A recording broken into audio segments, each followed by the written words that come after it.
बच्चों, आज आपका 11वीं क्लास सिविक्स चल रहा है। ऑनलाइन क्लासेज में इंडियन कॉन्स्टिट्यूशन के बारे में हमने जो आपको बताया था कि इसका संविधान का निर्माण कैबिनेट मिशन योजना के अंतर्गत किया गया है, जिसके बनाने में 2 साल 11 महीने 18 दिन का समय लगा। संविधान सभा का गठन हुआ 9 दिसंबर 1946 को संविधान सभा की प्रथम बैठक की गई, जिसके अस्थायी अध्यक्ष डॉक्टर सच्चिदानंद सिन्हा जी को बनाया गया। परंतु उसके 2 दिन बाद 11 दिसंबर 1946 को संविधान सभा की दूसरी बैठक की गई, जिसमें परमानेंट डॉक्टर राजेंद्र प्रसाद जी को संविधान सभा का स्थायी अध्यक्ष चुन लिया गया। अब यहाँ से संविधान का काम प्रारंभ होता है। संविधान सभा में 13 दिसंबर 1946 को एक उद्देश्य प्रस्ताव प्रस्तुत किया गया, जिसे तत्कालीन प्रधानमंत्री पंडित जवाहरलाल नेहरू ने संविधान सभा के पटल पर रखा। इसका मूल उद्देश्य था कि हम संविधान को किस प्रकार से बनाएं और संविधान का ढांचा किस प्रकार हो जो हमारे पूरे देश को एकजुटता प्रदान करता हो। तो आइए हम ये देखते हैं, जब संविधान हमारा 2 साल 11 महीने 18 दिन में बनकर तैयार हुआ, अर्थात 26 नवंबर 1949 ईस्वी को भारत का संविधान बनकर के तैयार हुआ, जिसे डॉक्टर भीमराव अंबेडकर जी ने, जो ड्राफ्टिंग कमेटी के अध्यक्ष थे, उन्होंने संविधान सभा में समर्पित किया।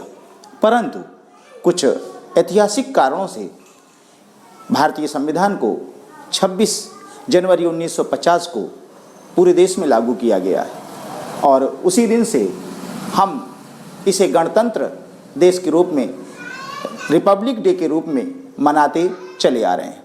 तो आइए अब आपको संविधान की प्रस्तावना के बारे में, जहाँ से संविधान प्रारंभ होता है, शुरू करते हैं।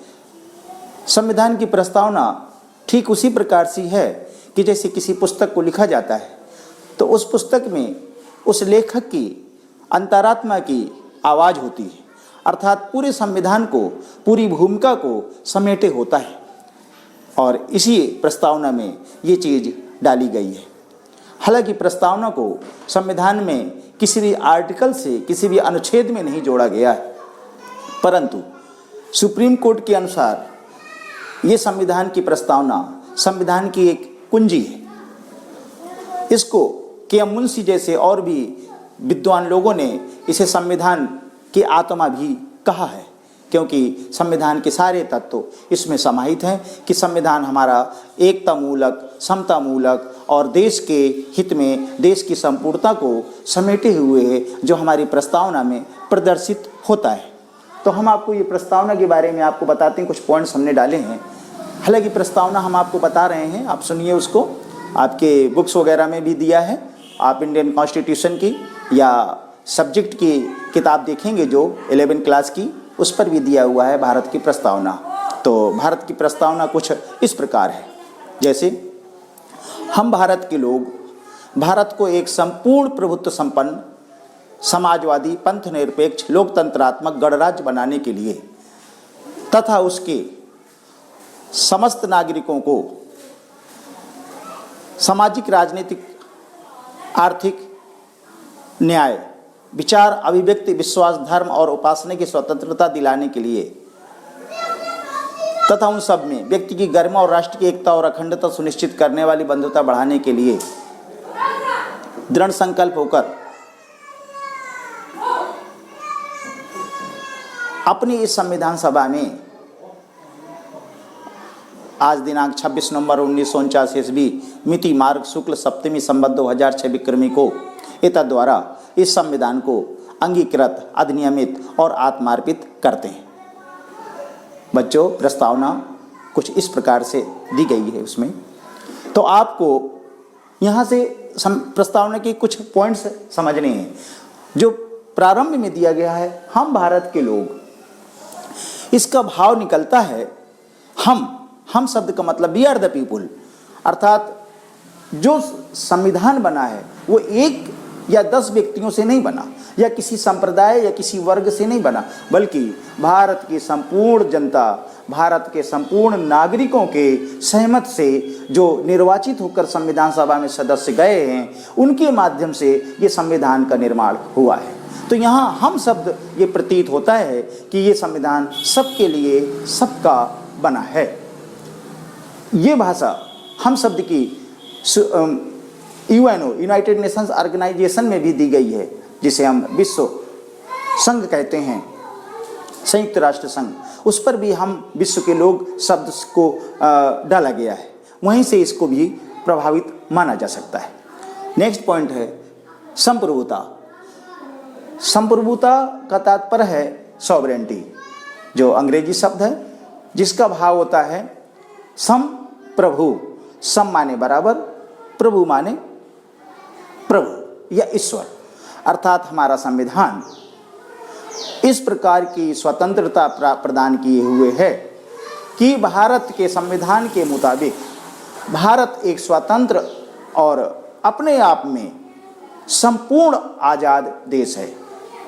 इस संप्रभुता को बनाए रखने के लिए भारत सक्षम है, अर्थात कोई भी देश भारत के आंतरिक मामलों पर या भारत के बाहरी मामलों पर कोई भी हस्तक्षेप नहीं कर सकता है, क्योंकि भारत पूर्ण स्वतंत्र और एकजुट संप्रभु है। भारत स्वयं संवैधानिक रूप से चलता है, इसलिए किसी भी देश की गुलामी और दास्ता भारतीय संविधान के मुताबिक किसी भी प्रकार से स्वीकार नहीं है। इस प्रकार हमारा देश एक संप्रभुता संपन्न देश है। नेक्स्ट पॉइंट समाजवाद। समाजवाद और धर्मनिरपेक्ष, इनका भाव है समाजवाद का मतलब होता है सोशलिज्म। ये शब्द शुरू में संविधान में नहीं था, संविधान के मूल भाव में इसको नहीं जोड़ा गया था, परंतु 42वें संवैधानिक संशोधन द्वारा इन दो शब्दों को इसमें जोड़ा गया, इन दोनों को जोड़ा गया। इसका भाव है समाजवाद का कि भारत देश समतामूलक समाज की बात करता है। भारत में एक मिश्रित अर्थव्यवस्था विकसित है, जिसमें पूंजीवादी और साम्यवादी दोनों के बीच का रास्ता समाजवाद के रूप में अपनाया गया है। समाजवाद का भाव यहाँ पर ना कोई गरीब होगा, ना ही कोई अमीर होगा। ऐसा भी कोई समृद्धशाली अमीर व्यक्ति नहीं होगा जो देश के लिए अहितकर हो, और इतना भी कोई गरीब व्यक्ति नहीं होगा जो देश में भूखों मरता हो। सरकार उसकी भी जिम्मेदारी लेती है, इसलिए इस शब्द को डाला गया। नेक्स्ट पॉइंट है पंथ निरपेक्ष। पंथ निरपेक्ष का तात्पर्य हमारे देश में कुछ लोग धर्म निरपेक्षता से लेते हैं। धर्म, हालांकि रिलीजन एक शब्द है जो सभी व्यक्तियों का एक पर्सनल पूजा पाठ और हर चीज़ का अधिकार देता है, परंतु ये शब्द जो इंग्लिश में डाला गया सेकुलर, सेकुलर का मतलब होता है भारत का संविधान किसी भी धर्म की आड़ में कार्य नहीं करेगा, बल्कि भारत के सभी नागरिक, देश के नागरिक अपने अपने धर्म के मुताबिक अपना बर्ताव करेंगे। यहाँ पर यह सिद्ध होता है कि भारत का संविधान धर्मनिरपेक्ष है, या भारत राज्य का अपना कोई धर्म नहीं है, बल्कि सभी नागरिकों का अपना पर्सनल धर्म हो सकता है जो अपने धर्म के मुताबिक कार्य करेंगे। ये देखो, देश के नागरिकों ने अपने मंशा के मुताबिक निर्वाचित संविधान सभा के द्वारा बनाया है, जिसको अमेरिका के राष्ट्रपति डॉक्टर इब्राहिम लिंकन के मुताबिक अगर कहा जाए तो उन्होंने कहा था, democracy is the government for the people by the people to the people, अर्थात जनता की सरकार जनता के लिए, जनता के द्वारा जनता की होती है। तो हमारे देश का संविधान चूंकि लोकतंत्रात्मक है, अर्थात देश की सरकार जनता के द्वारा चुनी जाती है। संसदीय व्यवस्था होने के कारण भारत का प्रधानमंत्री और उसका मंत्रिपरिषद, लोकसभा, राज्यसभा का निर्वाचन सभी जनता के द्वारा प्रत्यक्ष या अप्रत्यक्ष रूप से किया जाता है। मूल भावना ये है कि भारत एक लोकतंत्रात्मक गणराज्य है। नेक्स्ट पॉइंट आते हैं गणराज्य पे। गणराज्य का तात्पर्य होता है रिपब्लिक। आप संविधान के बनते ही 26 जनवरी 1950 ईस्वी से रिपब्लिक डे मनाते हैं। रिपब्लिक का तात्पर्य होता है गणराज्य। इसका भाव निकला कि भारत का सर्वोच्च पदाधिकारी कोई भी जनता के द्वारा अप्रत्यक्ष रूप से निर्वाचित होता है। यहाँ पर राजतंत्रात्मक की तरीके से जन्मजात अर्थात एक दूसरे का पद सोपान नहीं चलता रहता कि जैसे राजतंत्र में राजा का लड़का राजा, राजा का लड़का राजा, राजा का लड़का राजा, ऐसा बनता था। वर्तमान परिस्थितियों में भारतीय संविधान में इस प्रकार की कोई परंपरा कहीं से नहीं बनाई गई है, बल्कि भारत का सर्वोच्च पदाधिकारी अर्थात राष्ट्रपति भी जनता के द्वारा अप्रत्यक्ष रूप से निर्वाचित होता है, जिसे हम कार्यपालिका के रूप में जानते हैं। कार्यपालिका को सरकार के अंगों में से एक है, जिसमें से संवैधानिक रूप से प्रथम नागरिक के रूप में राष्ट्रपति को माना जाता है, जिसे हम गणराज्य की एक अहम कड़ी मानते हैं। ये तो बच्चों आपने संविधान की प्रस्तावना के मूल चीज़ें देखी। इसके आगे अभी और दिया हुआ है, जैसे इन सब में सामाजिक, आर्थिक, राजनीतिक न्याय, यहाँ पर न्याय शब्द को भी दिया गया है।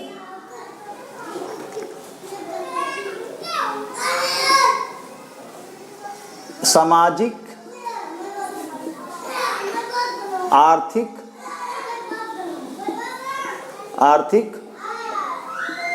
राजनीतिक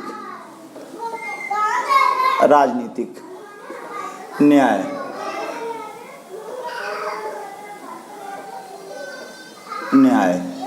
ये प्रस्तावना में दिया हुआ है। सामाजिक, आर्थिक, राजनीतिक न्याय, विचार, अभिव्यक्ति, विश्वास, धर्म और उपासना की स्वतंत्रता दिलाने के लिए ऐसा दिया गया है। तो यहाँ पर तीन चीज़ों पर गौर करते हैं। न्याय, तीन प्रकार का न्याय हमारे संविधान में मूल रूप से सब प्रस्तावना में डाला गया है। सामाजिक, आर्थिक और राजनीतिक न्याय। देश के नागरिकों को या देश में रहने वाले किसी भी व्यक्ति को सामाजिक रूप से न्याय दिया जाएगा। समाज में कोई भी वर्ग संविधान के मुताबिक समतामूलक समाज की भावना को अभिव्यक्ति करता है। कोई ना बड़ा है ना कोई छोटा है। अपने कर्तव्य का निवारण करते हुए, अपनी एलिजिबिलिटी को देखते हुए, अपनी योग्यता के अनुसार देश में किसी भी प्रकार का कार्य कर सकता है। हालांकि ये फंडामेंटल राइट्स में भी, मौलिक अधिकारों में भी दिया गया है। दूसरा है आर्थिक। देश का कोई भी नागरिक आर्थिक रूप से अपने कार्य को करने के लिए, अपने उपार्जन को संपन्न करने के लिए कर सकता है। अर्थात कोई भी व्यक्ति किसी भी कार्य को अपने जीविकोपार्जन के लिए निर्धारित कर सकता है। ये पाबंदी नहीं है कि ये व्यक्ति किस वर्ग का है, किस धर्म का है, कौन सा कार्य करेगा, ऐसा हमारा संविधान नहीं कहता, बल्कि ऐसी चीज़ों पर पाबंदी लगाता है। भारतीय संविधान की फंडामेंटल राइट्स, मौलिक अधिकारों में भी ये चीज़ दी गई है। यहाँ पर भी प्रस्तावना में ये सिद्ध किया गया है, आर्थिक रूप से देश का नागरिक अपने कार्य को करने के लिए, अर्थव्यवस्था को मजबूती प्रदान करने के लिए कर सकता है, परंतु ये संवैधानिक रूप से ही होना चाहिए। संवैधानिक रूप से होने का मतलब ये है कि आप सरकार के अनुसार हर प्रकार के टैक्स का निर्धारण करें, जो सरकार के द्वारा निर्धारित किया जाता है उन टैक्स को चुकाएं और देश के हित में अच्छे नागरिक की भूमिका निभाएं। ये नहीं कि आप अन्य प्रकार की संपत्ति एकत्रित कर लें और रख लें। इस पर भी मौलिक अधिकार में पाबंदी लगा दी गई है। संपत्ति के अधिकार को निरस्त कर दिया गया था 44वें संवैधानिक संशोधन द्वारा, और उसे अनुच्छेद 300 का में डाल करके ये निश्चित किया गया है कि अगर आय से अधिक संपत्ति या किसी प्रकार की संपत्ति है जिसे सरकार जांच कर सकती है, अगर वो संपत्ति अवैधानिक है, गलत है, सरकार उसे जब्त कर सकती है। आप किसी भी मौलिक अधिकार के माध्यम से, सुप्रीम कोर्ट या हाई कोर्ट के माध्यम से उसे चैलेंज नहीं कर सकते हैं।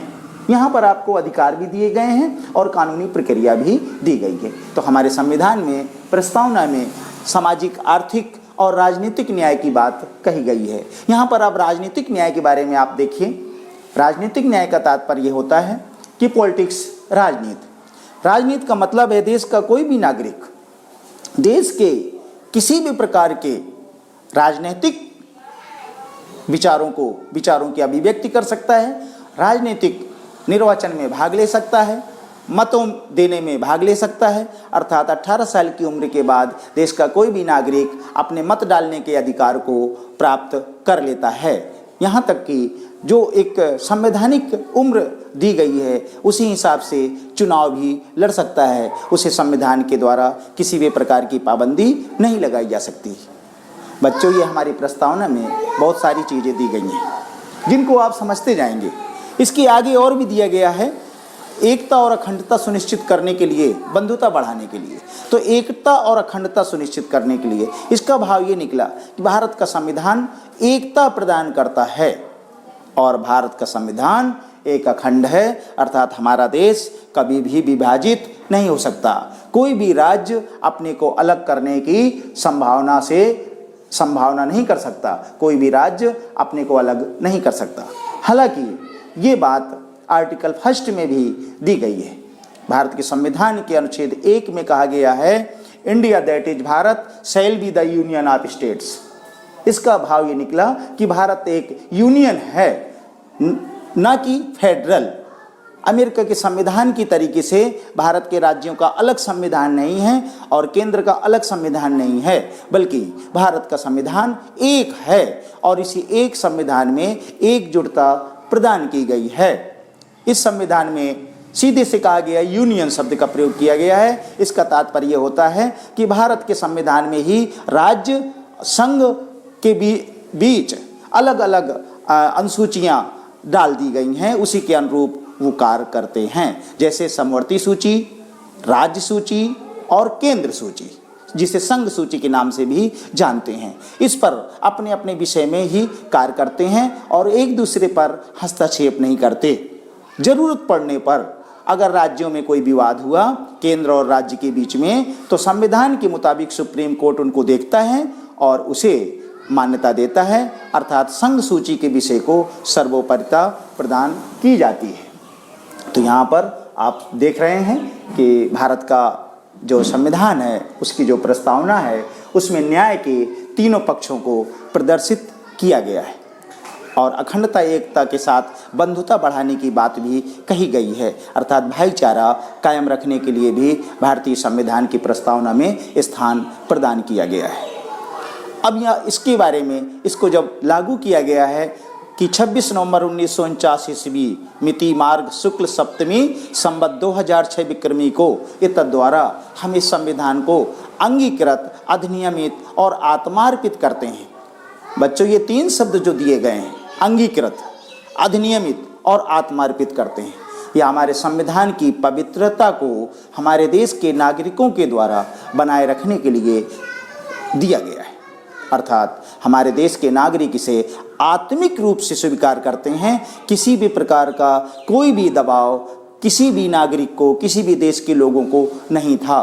भारत का संविधान सर्व बहुमत से स्वीकार किया गया और सब ने इसे अधिनियम के रूप में स्वीकार किया, अर्थात जिस दिन से संविधान लागू हुआ उस दिन से भारत का कानून शुरू हुआ और किसी भी प्रकार के दूसरे नियम कानून सभी रद्द कर दिए गए।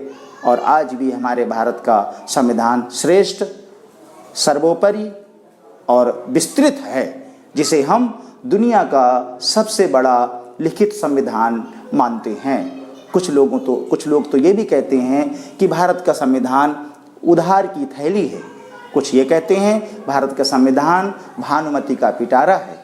परंतु इन तथ्यों पर विचार न करते हुए हम ये जान सकते हैं कि देश के विद्वान लोगों ने जब इस संविधान को बनाया, BN Rao, doctor BR Ambedkar और अन्य संविधान सभा में उपस्थित बुद्धिवान लोगों ने संविधान पर विचार करने के लिए विदेशी संविधानों का अध्ययन किया और उनके मुख्य और अच्छे स्रोतों को भी अपने संविधान में स्थान प्रदान किया। इस कारण से कहा जा सकता है कि भारत का संविधान और भारत की प्रस्तावना अपने आप में दुनिया में एक श्रेष्ठ संविधान के रूप में माना जाता है। और भारत की प्रस्तावना को भी उसके कुछ चीज़ों को ऑस्ट्रेलिया के संविधान से ग्रहण किया गया है। इसलिए हम कह सकते हैं कि हमारे देश का संविधान सर्वोपरि श्रेष्ठ और अच्छा है और इसका अनुपालन करने के लिए हम देश के नागरिक वचनबद्ध हैं। बच्चों, तो ये संविधान की प्रस्तावना के बारे में आपने पढ़ा सुना, और इसके बारे में आपको और जानकारी करना है तो बुक्स में देखिएगा। यदि समझ में ना आए तो अवश्य आप कमेंट्स करके पूछिएगा। नेक्स्ट डे आपका फंडामेंटल राइट्स के बारे में चर्चा करेंगे, जिसे हम भारत के मौलिक अधिकारों के रूप में जानते हैं। Thank you.